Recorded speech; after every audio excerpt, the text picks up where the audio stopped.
we are filming once again. Okay.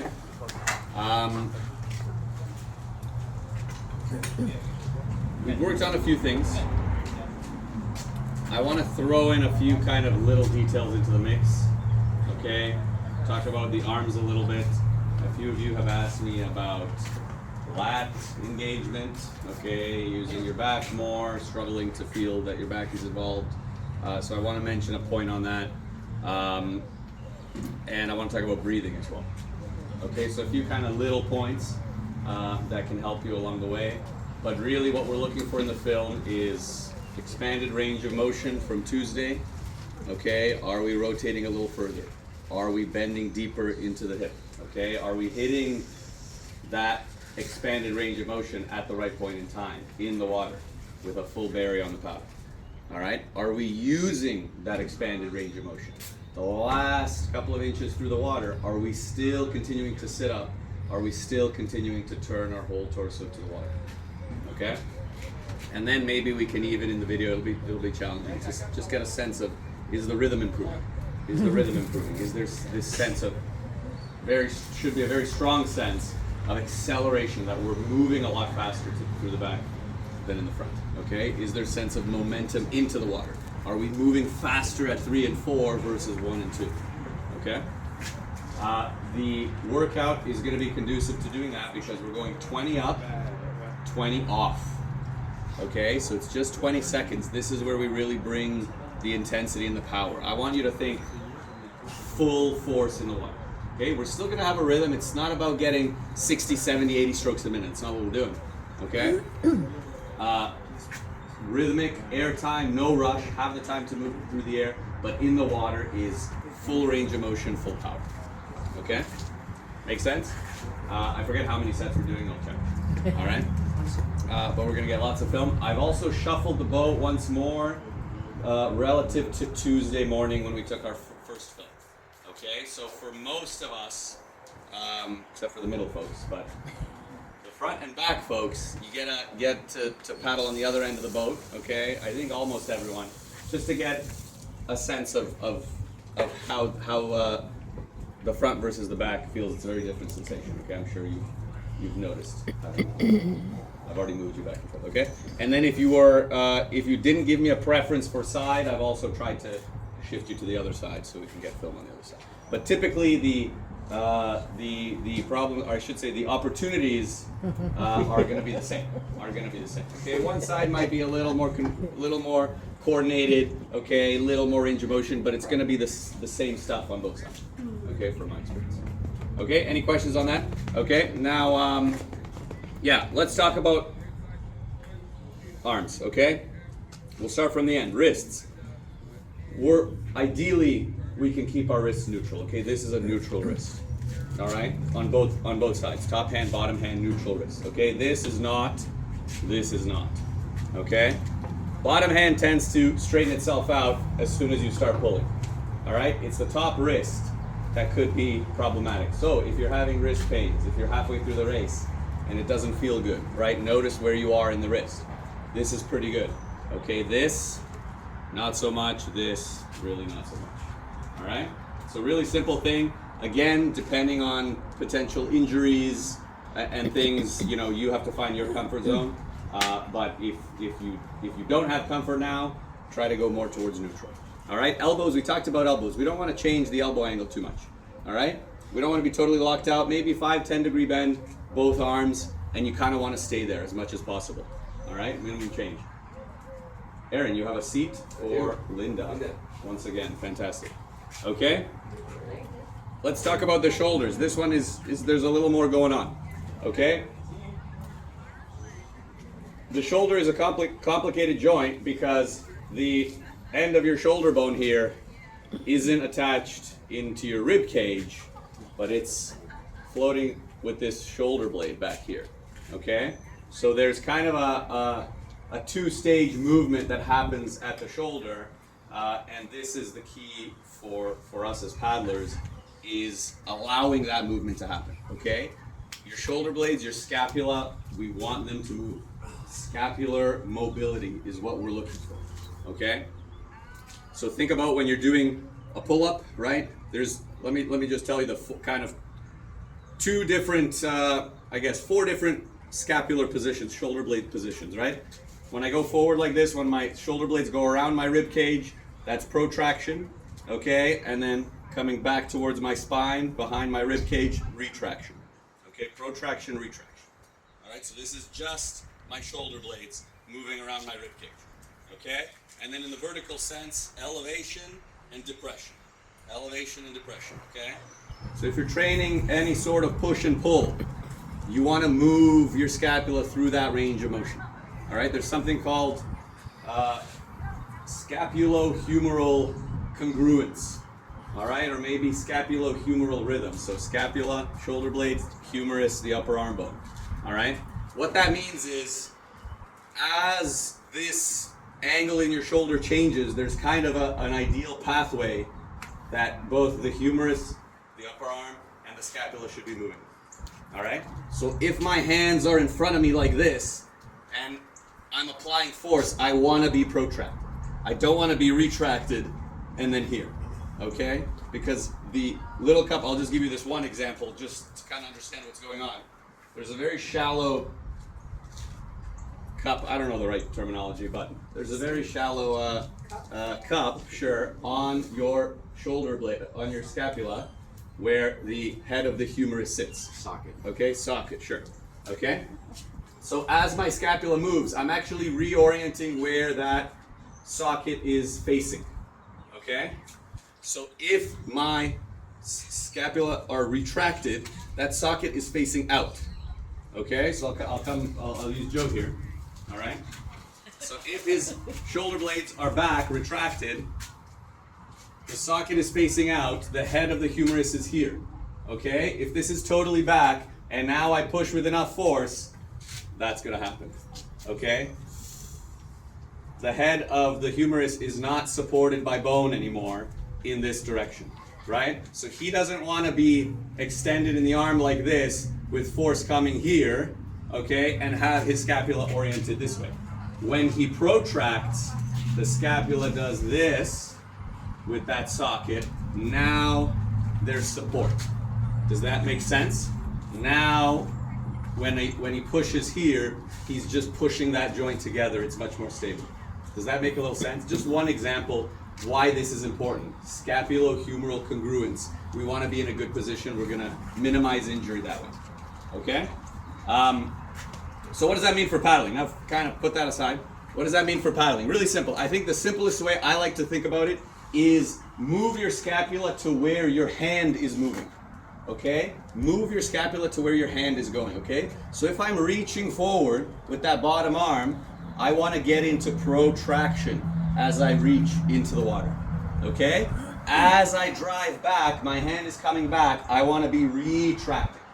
By the time I finish my stroke, this bottom shoulder, I'm retracted in my scapula. I'm moving the shoulder blade towards the spine behind the ribcage. Does that make sense? Okay? This is going to be pretty critical to using more muscles in the back and the lats. Yes, question?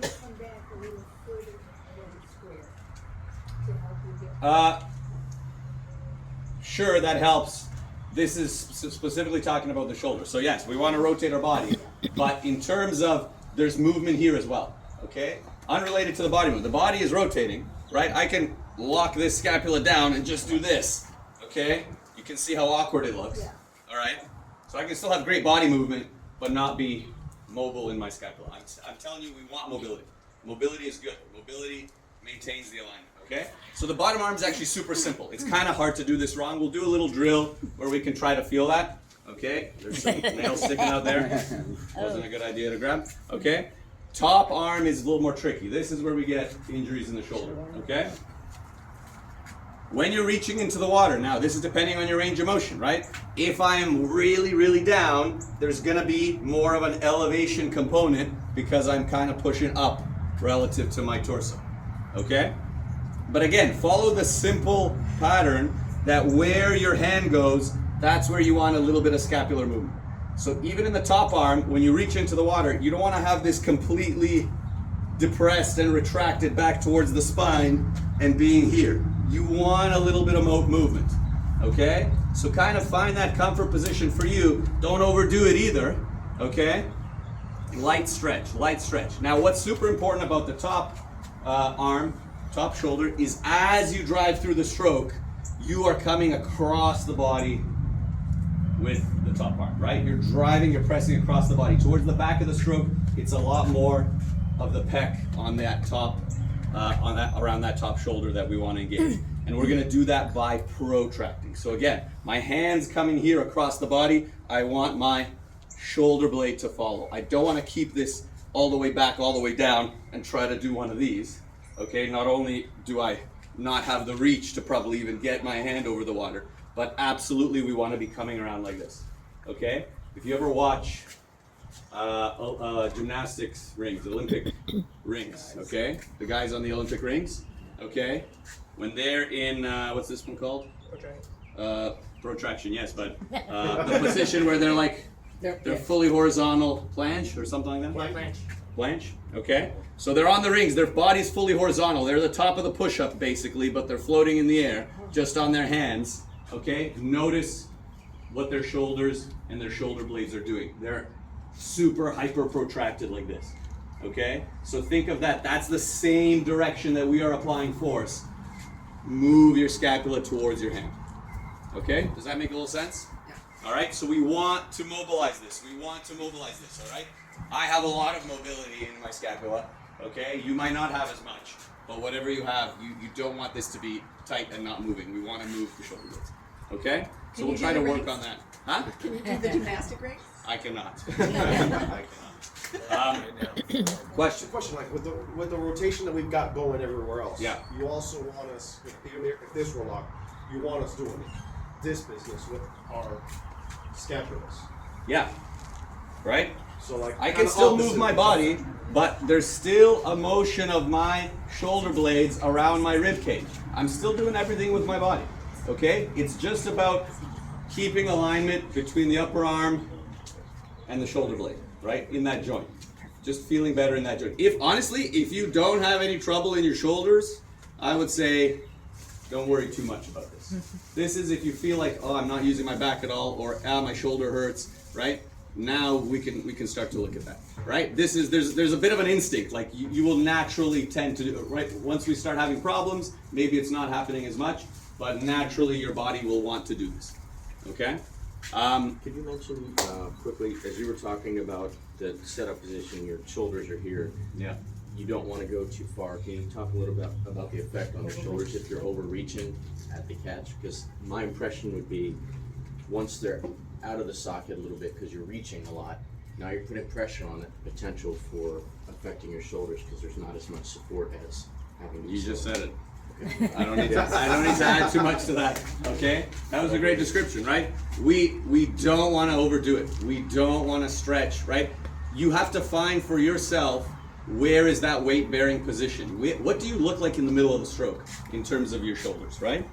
As soon as you engage the resistance, or not in the middle, but as soon as you're actually in the water loaded, where do your shoulders want to go to, right? That's what you want to go into the water with. So you're ready with that weight bearing position. So there's no, okay, now my shoulders are doing this, but here is where I can actually support any load. Okay? Right? We don't want to be stretching. I mean, are you really moving your humerus out of the socket? I don't know. But I'm not a tremendous expert, okay, on the anatomy here. This is as far as I know. So I don't want to step beyond. But yeah, like what we look for in the film is there a drastic change, right? This rhythm is a continuous movement, right? As I reach here, I engage my resistance, right? I start with protraction. As I'm moving back, it's gradually retracting, right? And it's most retract at the back. So it's not just one movement there and then follow through. It's a rhythm. It's a continuous, right, relationship between the arm and the shoulder blade, right? So if you're entering the water and then there's a sudden movement like this, it means you're finding the correct congruence in the shoulder between the humerus and the shoulder blade, okay? We want to stay in that congruent position, okay? We can talk about it more later. I want to mention one more thing, breathing.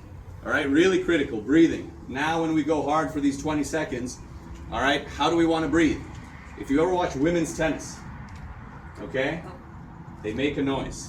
It's on purpose. They're coached that way. They make a noise to make sure they're exhaling when they make contact, okay? We need to be exhaling for maximum power, all right? You maintain intra-abdominal pressure when you do that. You exhale, it's easier to hold that core, okay, to be more powerful here because everything we're doing at the hips needs to travel up to the shoulders, all right? And my message is exhale all the way through the back. We're talking about accelerating in the back, putting effort in the back, making the last few inches heavy. We need to be exhaling when we're doing that, all right? A lot of paddlers come into the water, right? All the power's over here. That's where the exhale's happening. The breath fades, the effort and power fades through the back. Okay? So I want you to think more. Okay? Accelerate your breath. Set a rhythm to your breath that's going to match the rhythm of what of how we're trying to move, how we're trying to apply force. That means it's a long exhale. We're not just making one piece of contact on a tennis racket. It's a long exhale. It might be a lot to start with. Think about constricting your breath through the beginning. Okay, so you can use your mouth to constrict a little bit of that exhale if you can't exhale that hard for that long. Okay, and I found out last week from a nurse that the constriction of the exhale actually makes the next inhale expand more. Okay, and that was beyond what I knew. So that was really interesting because you have to be able to take in as much air through the recovery, right? Over the peak, we're taking in air. In the water, you got to be exhaling. Okay? Take the exhale to the back of the stroke, and that's where we're going to get power when we need to go up for the 20 seconds. Make sense? Question? Every stroke or every other stroke? When you're racing, you know, I would say every stroke. It might take some adaptation, right? We need to work on lung capacity, and it takes practice, right? Do what you can for now. But if you want your full power in the water, you can't be exhaling. All right? And we do hundreds of strokes. Holding your breath might work for a couple, but we're not doing a 1 rep max. We're doing many strokes. So try to get towards every stroke.